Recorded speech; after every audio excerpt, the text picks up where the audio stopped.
What's the most inaccurate thing your child has ever been taught in school? My 8-year-old Emma came home crying because she accidentally swallowed her gum at lunch. She was shaking and kept saying, "I'm gonna die, I'm gonna die." I asked her what happened. She said Mrs. Garcia told the whole class that gum stays in your stomach for 7 years and can kill you if you swallow too much. I hugged Emma and said, "Honey, that's not true. Gum comes out when you poop, just like everything else." But Emma shook her head. Mrs. Garcia said a kid in another school died from swallowing gum. She showed us pictures of gum stuck in someone's stomach. The next day, I packed my stethoscope in my bag.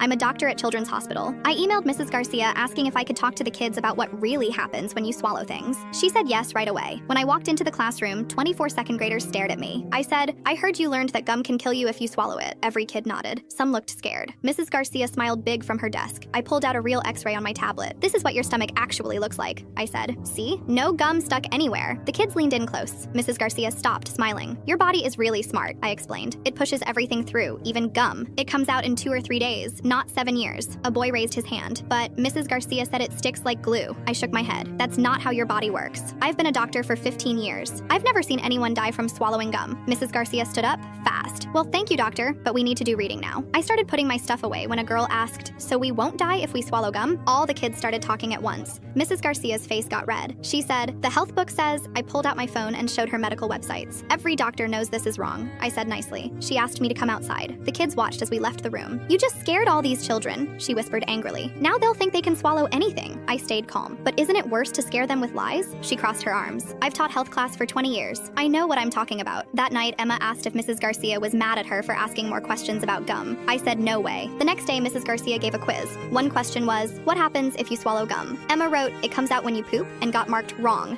She came home crying again. I called the principal right away. I brought medical books, doctor websites, and Emma's quiz to our meeting. When we showed Mrs. Garcia all the proof, she said, "Well, this is what I was taught in college." The principal asked, "But is it true?" Mrs. Garcia was quiet for a long time. Then she said, "It's better to be safe than sorry." I looked at the principal. My daughter is scared to eat anything now because her teacher is teaching medical lies. 1 week later, the school got new health books. Mrs. Garcia had to take a class about real medical facts. On Emma's next report card, Mrs. Garcia wrote, "Asks great questions." But at parent night, she wouldn't even look at me. Now Emma asks me about everything she learns. "Dad, is this real or is it just another Mrs. Garcia thing?"